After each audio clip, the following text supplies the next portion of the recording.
जय हिंद। कैसे हैं आप? एक बार फिर आपके अपने चैनल गुरु गंगा में आपका हार्दिक स्वागत है। आज के वीडियो में हम लोग प्रमुख स्थानीय पवनों के बारे में सीखेंगे। कल के वीडियो में हम लोगों ने पवन और उसके प्रकारों के बारे में सीखा था। कुछ प्रमुख स्थानीय पवनों के बारे में थोड़ा डिटेल से पढ़ा था।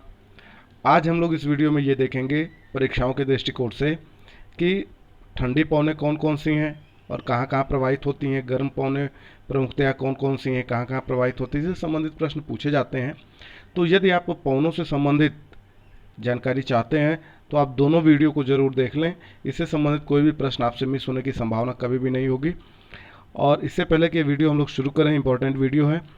आप लोगों ने जिन्होंने भी चैनल को सब्सक्राइब नहीं किया वो चैनल को सब्सक्राइब करके बेल आइकन को प्रेस कर दें ताकि प्रत्येक वीडियो की नोटिफिकेशन उनको समय पर मिलती रहे।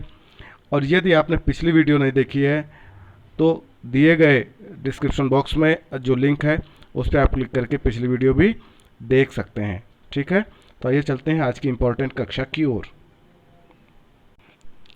कल के वीडियो में हम लोगों ने पढ़ा था कि पवन क्या है और पवनों के प्रकार कौन कौन से होते हैं। तो उसी के एक प्रकार के रूप में हम लोगों ने स्थानीय पवन को भी पढ़ा था और कुछ प्रमुख स्थानीय पवनें जो हैं उसके डिटेल्स को भी पढ़ा था, है ना। तो आज थोड़ी सी चीज़ें हम रिपीट कर देते हैं। स्थानीय पवन क्या होती है? वायुदाब और स्थानीय अंतर से चलने वाली जो पवन होती है उसको ही स्थानीय पवन कहते हैं। ये जो पवन होती है ये वायुमंडल के जो निचली परत होती है जिसको आप क्षोभ मंडल कहते हैं या संवहन मंडल कहते हैं, उसकी निचली परतों तक ही सीमित रहती है। ठीक है, और ये जो स्थानीय पवन है ये दो प्रकार की होती है। ठीक है, जैसे गर्म एवं ठंडी, तो दो प्रकार की स्थानीय पवन है, इस बात को आप ध्यान में रखेंगे। और स्थानीय पवनों का अलग अलग देशों में अलग अलग नाम होता है। ठीक है, तो उसके हिसाब से उनको पुकारा जाता है। कल हम लोगों ने जो प्रमुख स्थानीय पवनों के बारे में बात किया था तो उसमें कुछ गर्म थी कुछ ठंडी थी, जैसे चिनूक, सिराको, नार्वेस्टर, हरमट्टम, योना, सिमोम, शामल, है ना, सामुन, फॉन, ब्लिजर्ड, ग्रिगाले, पापागायो। इस तरह की बहुत सारी प्रमुख जो पवनें हैं उनकी प्रकृति के बारे में, उनके प्रवाह क्षेत्र के बारे में बात किया था हमने। तो अगर आप उससे संबंधित जानकारी और चाहते हैं, डिटेल चाहते हैं, तो आप पिछली वीडियो जरूर देख लें पवन और उसके प्रकार के रूप में। उसका लिंक जो है इस वीडियो के डिस्क्रिप्शन बॉक्स में दिया गया है। बहुत इंपॉर्टेंट वीडियो है वो। और उसी की अगली कड़ी के रूप में हमने इसको भी तैयार किया है क्योंकि बहुत सारे प्रश्न इससे संबंधित प्रतियोगी परीक्षाओं में पूछे जाते हैं, चाहे वो बीईओ की परीक्षा हो, यूपीएससी की परीक्षा हो, यूपीपीएससी की परीक्षा हो, टेट हो, सुपर टेट हो, हर जगह इसकी संभावना बनी रहती है। तो पूछा जाता है कि नार्दर्न कैसी पवन है ना, यानी ठंडी है, गर्म है, कैसी पवन है, उसका प्रकार क्या है, या वो कहाँ प्रवाहित होती है, उसका स्थान क्या है, उससे संबंधित। तो या कभी पूछ देता है कि सूडान में कौन सी प्रमुख ठंडी स्थानीय पवन प्रवाहित होती है। तो इस तरीके के प्रश्नों के जवाब आपको इस वीडियो के माध्यम से मिल जाएंगे। आप इसको ध्यान से देखेंगे। हम लोग शुरू करते हैं। सबसे पहले देखते हैं प्रमुख ठंडी स्थानीय पवन कौन कौन सी हैं। ठीक है, तो पहला आप देख लीजिए नार्दन, है ना, ये पवन का नाम है नार्दन।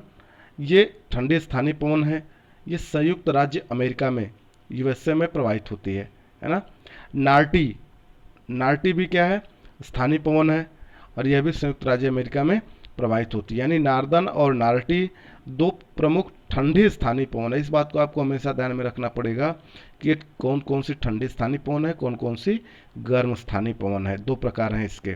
ठीक है, तो थोड़ा ज़्यादा आपको आसानी होगी जवाब देने में। नार्दन और नार्टी दोनों कहाँ हैं? संयुक्त राज्य अमेरिका में प्रवाहित होने वाले स्थानीय पवन है। बिलीबाव, बिलीबाव क्या है? ये अलास्का में प्रवाहित होने वाली प्रमुख ठंडी स्थानीय पवन है। पैम्पेरो, अर्जेंटीना में प्रवाहित होने वाली ठंडी स्थानीय पवन है ना। पापागायो, पापागायो के बारे में थोड़ा डिटेल हमने पिछले में बताया हुआ है ना। तो ये मैक्सिको में प्रवाहित होती है, ठंडी पवन है। पुर्गा, ये टुंड्रा प्रदेशों में प्रवाहित होती है। पुर्गा ध्यान से आप देख लें, टुंड्रा प्रदेशों में ये प्रवाहित होने वाली प्रमुख स्थानीय पवन है। लेवेंटर, लेवेंटर कहाँ प्रवाहित होती है? लेवेंटर स्पेन में प्रवाहित होती है ना। यह भी प्रमुख ठंडी स्थानीय पवन है। पूछा जाता है मिस्ट्रल कहाँ की स्थानीय पवन है, कहाँ प्रवाहित होती है?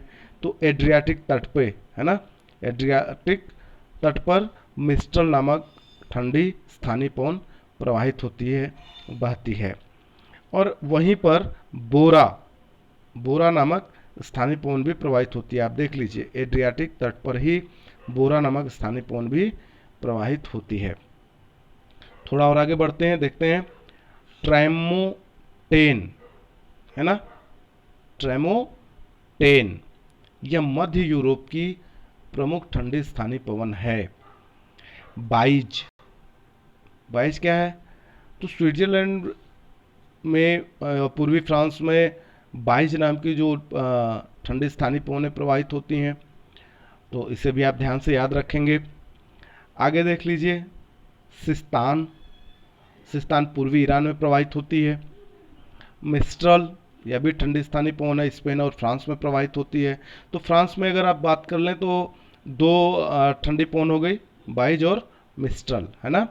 पूर्वी फ्रांस में बाइज है, अभी आपने पढ़ा है उसको। हबूब हबूब का नाम आपने शायद सुना हो। तो हबूब जो ठंडी स्थानीय पवन है वो सूडान में प्रवाहित होती है। कहाँ पर? सूडान में प्रवाहित होती है। बुरान बुरान का जो प्रवाहित क्षेत्र है वो रूस है। रूस में जो ठंडी स्थानीय पवन प्रवाहित होती है उसे बुरान कहते हैं। ब्लिजर्ड, शायद आपने इसका नाम सुना हो, कल इसके बारे में हम लोगों ने डिटेल चर्चा की थी ब्लिजर्ड के बारे में। तो यह यूएसए में और कनाडा साइबेरिया में भी प्रवाहित होती है। यह बर्फ के कणों से युक्त झंझावात होता है ना। ब्लिजर्ड क्या है?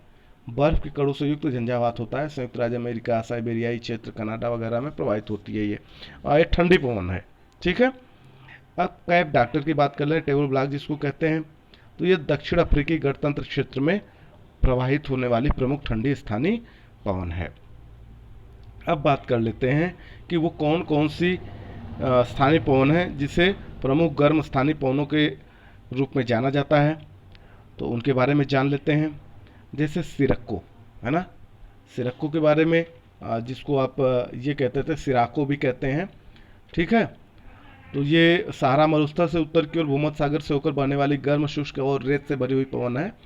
और इसके अलग अलग स्थानों पे अलग अलग नाम है। जैसे लीबिया में गिबली कहते हैं, मिस्र में खमसिन कहते हैं, है ना। तो इस तरह से अलग अलग नाम है। पिछली वीडियो हमने डिटेल इसका बताया हुआ है, तो आप उसको ध्यान से देख लेंगे। ये जो सिरक्को है ये मुख्य रूप से सहारा मरुस्थल और इटली, है ना, या आप कहते हैं कि सहारा मरुस्थल से उत्तर की ओर भूमध्य सागर से की तरफ, है ना, इसका प्रवाह ज़्यादा होता है। और ये दक्षिण इटली में कभी कभी वर्षा भी करती है, जो रक्तवृष्टि जिसको कहा जाता है। तो जब ये हवा भूमध्य सागर से होकर गुजरती है तो इसमें नमी आ जाती है, और दक्षिण इटली में ये कभी कभी वर्षा कर देती है, जिसे ही हम ब्लड रेन या रेन ब्लड या रक्तवृष्टि कहते हैं। ठीक है। तो ये सिराको की वजह से ही होता है। तो ये इसके बारे में थोड़ा सा जानकारी है, और ज़्यादा डिटेल जानना है तो पिछली वीडियो आप जरूर देख लें। गिल्बी की बात करें तो गिल्बी प्रमुख गर्म स्थानीय पवनें हैं। यह लीबिया में प्रवाहित होती हैं। कहाँ पर? लीबिया में प्रवाहित होती हैं। और ये गिल्बी कुछ और नहीं है, गिल्बी सिराको का ही रूप है ना। अभी हम लोग बात कर रहे थे, गिल्बी क्या है? गिबली। ये गिल्बी नहीं है, गिबली है। तो ये क्या है? सिराको का ही रूप है। ये चूंकि स्थान के हिसाब से उसका नाम परिवर्तित हो गया है। ठीक है। अब आगे बात कर लेते हैं, हरमट्टन की बात कर लेते हैं। इसको डॉक्टर पवन कहते हैं, हरमट्टन को। मालूम है क्यों कहते हैं डॉक्टर पवन? पिछले वीडियो में इसको भी हमने बताया था। क्योंकि ये अफ्रीका के पश्चिमी तट की आर्द्र और उष्ण वायु में शुष्कता लाकर मौसम को स्वास्थ्यप्रद बना देती है ना, स्वास्थ्य के लिए फायदेमंद बना देती है। इसीलिए इसे क्या कहते हैं? हरमट्टन को डॉक्टर पवन कहते हैं, है ना। ये गिनी के तट पर, जो सहारा रेगिस्तान का उत्तर पूर्व का एरिया है, पूर्व दिशा से पश्चिम की दिशा में चलने वाली ये पवन है ना। और गिनी के तट पर इसका प्रवाहित क्षेत्र ज़्यादा होता है। तो आप हरमट्टन को याद रखेंगे। ठीक है। ये प्रमुख गर्म स्थानीय पवनों के अंतर्गत आती हैं। ब्लैक रोलर की अगर हम बात कर लें तो ब्लैक रोलर उत्तरी अमेरिका का मैदान है ना, वहाँ पे प्रवाहित होती है। और ये शुष्क धूल भरी पवन होती है, गर्म और शुष्क धूल भरी पवन होती है। चिनूक की अगर हम बात करें तो चिनूक भी गर्म स्थानीय पवनों में है। जो राकी पर्वत का पूर्वी ढाल है उसके सहारे ये चलने वाली गर्म और शुष्क पवन है ना। और ये शीतकाल में अगर बात करें तो ज़्यादा समय में बर्फ़ को पिघला कर चारागाहों के लिए बहुत उपयोगी हो जाती है, पशुओं के लिए बहुत उपयोगी हो जाती है, चरागाहों को हरा भरा कर देती है। चिनूक तो बड़ी उपयोगी पवन है, गर्म स्थानीय पवन है संयुक्त राज्य अमेरिका की। सिमूम की बात अगर हम करें तो अरब रेगिस्तान में प्रवाहित होने वाली एक गर्म पवन है ना। अरब के रेगिस्तानों में चलने वाली गर्म एवं शुष्क रेत से भरी तीव्र गति की ये पवन है सिमोम, है ना। इस पर भी हम लोगों ने थोड़ा डिटेल बात किया है पीछे वीडियो में। आगे चलें, फान की बात कर लेते हैं। फान बहुत महत्वपूर्ण, ये भी गर्म स्थानीय ठंडी पवन है, गर्म स्थानीय पवन है, सॉरी, गर्म पवन है ये। स्विट्जरलैंड के आल्प्स पर्वत की तरफ इसका प्रवाही क्षेत्र है। आल्प्स पर्वत के उत्तरी ढाल के सहारे प्रवाहित होने वाली ये गर्म और शुष्क पवन है ना। चरागाहों के विकास में इसका भी बहुत योगदान होता है और कहते हैं कि इसके प्रभाव से मौसम सुहाना हो जाता है, अंगूर की फसल जो होती है वो जल्दी पकने लगती है। सबसे ज़्यादा इसका अगर प्रभाव की बात हम करें तो स्विट्जरलैंड में ही है, इसका प्रभाव सबसे ज़्यादा होता है फान का। ठीक है, तो ये फान जो होता है बड़ी इंपॉर्टेंट है, कई बार पूछा भी जा चुका है, तो आप इसको थोड़ा और ध्यान से देख लेंगे। ब्रिक फिल्डर की बात करें तो यह ऑस्ट्रेलिया में प्रवाहित होने वाली स्थानीय पवन है, गर्म प्रकृति की। खमसिन की बात करें तो खमसिन क्या है, खमसिन भी सिराको का ही एक रूप है, यह मिस्र में प्रवाहित होती है, हमने अभी बात की थी ऊपर। इससे भी संबंधित प्रश्न आ चुके हैं, तो आप इसको ध्यान से देख लेंगे। इसकी प्रकृति भी वही है जो सिराको की है, वही चीज़ है, केवल स्थान की वजह से इसका नाम बदल गया है। सुखोवे रूस और कजाकिस्तान में प्रवाहित होने वाली एक गर्म स्थानीय पवन है सुखोवे। लेस्ट की बात कर लेते हैं तो लेस्ट क्या है, मैड्रिया और कनारी द्वीप में प्रवाहित होने वाली गर्म स्थानीय पवन है लेस्ट। ठीक है, तो एक दो बार आप वीडियो जब दो चार बार चला के देखेंगे तो आपको धीरे धीरे ये चीज़ें माइंड में सेट हो जाएंगी, आपको बहुत रटने की आवश्यकता नहीं पड़ेगी। बाग्यो की बात कर लेते हैं। बाग्यो क्या भी स्थानीय पवन है, गर्म प्रकृति की। फिलीपींस इसका प्रवाही क्षेत्र है। कहाँ पर बाग्यो प्रवाहित होती है यह स्थानीय पवन, फिलीपींस में। चिली ट्यूनीशिया में प्रवाहित होती है। चिली भी क्या है, यह भी सिराको का ही एक रूप है। चिली क्या है, सिराको का ही एक रूप है, ट्यूनीशिया में इसको चिली कहते हैं। ठीक है, बर्ग दक्षिण अफ्रीका में जो स्थानीय पवन गर्म स्थानीय पवन प्रवाहित होती है उसको बर्ग कहते हैं। कोइम्बांग यह इंडोनेशिया के जावा में प्रवाहित होती है ना। यह गर्म और शुष्क पवन है, कहते हैं कि यह तंबाकू की फसलों के लिए बहुत हानिकारक होती है। कोइम्बर्ग क्या है, कोइम्बैंग ये तंबाकू की फसलों के लिए बहुत ज़्यादा हानिकारक होती है। पोनेंटी की बात कर लेते हैं। उत्तर पश्चिमी भूमध्य सागर में पोनेंटी का प्रवाह क्षेत्र होता है, यह वहाँ की स्थानीय पवन है, गर्म है ना। शामल की बात करें तो यह इराक में प्रवाहित होने वाली प्रमुख स्थानीय पवन है, इराक में, ईरान में और अरब के मरुस्थलीय क्षेत्र भी इसके अंतर्गत आते हैं। यह वहाँ की शुष्क और रेत भरी पवन है शामल। ठीक है, सोलेनो की अगर हम बात करें तो दक्षिणी पूर्वी स्पेन इसका प्रवाही क्षेत्र है, वहाँ पर प्रवाहित होने वाली ये प्रमुख स्थानीय पवन है। आप इस बात को ध्यान दीजिएगा, जैसे मान लीजिए प्रश्न बनता है तो ये भी पूछा जाता है कि सोलेनो क्या है, तो आप कह सकते हैं ना कि दक्षिण पूर्वी स्पेन में प्रवाहित होने वाली यह प्रमुख गर्म स्थानीय पवन है। ठीक है, तो उत्तर सही हो जाएगा। या ये पूछा जा सकता है कि दक्षिण पूर्वी स्पेन में कौन सी गर्म स्थानीय पवन प्रवाहित होती है, तो आप उसका उत्तर ध्यान से देख लेंगे कि सोलेनो है ना। तो इस रूप में आप इसको दोनों तरीके से याद करेंगे, एक बार इधर से याद करेंगे और एक बार इस तरफ से भी आप ध्यान से देखेंगे, तो आपको ज़्यादा आसानी हो जाएगी, ये माइंड सेट में हो जाएगा। नॉर्वेस्टर की बात करें, न्यूजीलैंड में, उत्तरी न्यूजीलैंड में उच्च पर्वतों से उतरने वाली गर्म एवं शुष्क पवन है नॉर्वेस्टर, है ना, नॉर्वेस्टर न्यूजीलैंड। गारिंच की बात करें तो गारिंच दक्षिण पूर्वी ईरान में प्रवाहित होने वाली गर्म स्थानीय पवन है। अयाला गर्म स्थानीय पवन तो है फ्रांस की। अभी हम लोग बात कर रहे थे ऊपर भी फ्रांस में कुछ पवनें प्रवाहित होती हैं, लेकिन वो ठंडी पवनों के रूप में उसको हम लोग पढ़ रहे थे ना अभी ऊपर। ठीक है, तो आप इस बात को ध्यान रखिए कि ठंडी पवन पूछा जाए तो उसका उत्तर क्या होगा, गर्म पवन की बात करें तो कुछ अलग होगा। जैसे बाइज और मिस्ट्रल की अगर हम बात करते हैं तो ठंडी स्थानीय पवन होती है फ्रांस के संदर्भ में, लेकिन अगर गर्म स्थानीय पवन पूछा जाए फ्रांस की तो अयाला का नाम आता है ना। तो ये आप याद रखेंगे, ऐसा नहीं है कि फ्रांस में कौन सी ठंडी स्थानीय पवन प्रवाहित होती है तो आपने अयाला बता दिया, क्योंकि ठंडी नहीं है, ये गर्म स्थानीय पवन है। ठीक है, तो छोटा छोटा अंतर आप याद रखें। सामुन की बात कर लेते हैं।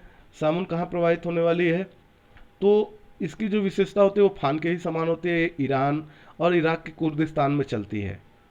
सामुन जो स्थानीय पवन है ये ईरान और इराक और अरब के आप कह सकते हैं कि इराक के कुर्दिस्तान में चलने वाली प्रमुख पवन है। इसकी जो विशेषता है वो फान से मिलती जुलती है। ठीक है, आगे चलें। अगला है लू। लू के बारे में तो हम सब जानते हैं, इसकी चपेट में तो हम लोग आते ही हैं गर्मी के दिनों में। तो उत्तरी भारत में प्रवाहित होने वाली एक गर्म और शुष्क पवन है, और आप जानते हैं कि लू कितनी खतरनाक है स्वास्थ्य के लिए। जोंडा की अगर हम बात करें तो जोंडा भी प्रमुख गर्म स्थानीय पवन है, लेकिन ये अर्जेंटीना में प्रवाहित होती है। अर्जेंटीना इसका क्षेत्र है। सांता आना ये दक्षिणी कैलिफोर्निया की प्रमुख स्थानीय पवन है, लेकिन इसकी प्रकृति क्या है? गर्म है। सांता आना की प्रकृति क्या है? गर्म है। तो जो आपको ध्यान देने वाली बात है वो यही है कि हमने कुछ प्रमुख स्थानीय पवनों के बारे में जो आपको अभी अभी बताया है, इससे संबंधित प्रश्न कई बार पूछे गए हैं तो हमने इसको इसमें वीडियो में जोड़ दिया है। पर आपको बेसिक अंतर इसको ध्यान में रख के करना है कि ठंडी पवनें कौन सी हैं और गर्म पवन कौन सी है, उसको आप ध्यान रखेंगे तो आपसे गलती होने की संभावना बिल्कुल नहीं होगी। और अगर ये वीडियो आपको पसंद आता है तो आप इसको लाइक ज़रूर कर लें, अपने मित्रों में शेयर करना ना भूलें। और अभी तक अगर आप वीडियो को चैनल को सब्सक्राइब नहीं कर पाए हैं तो इसे चैनल को सब्सक्राइब करके बेल आइकन को भी प्रेस कर दें, ताकि प्रत्येक इंपॉर्टेंट वीडियो आपको समय पर मिलती रहे। ठीक है, तो चलिए फिर मिलते हैं अगले वीडियो में। तब तक के लिए एक बार फिर से आप सभी लोगों को जय हिंद।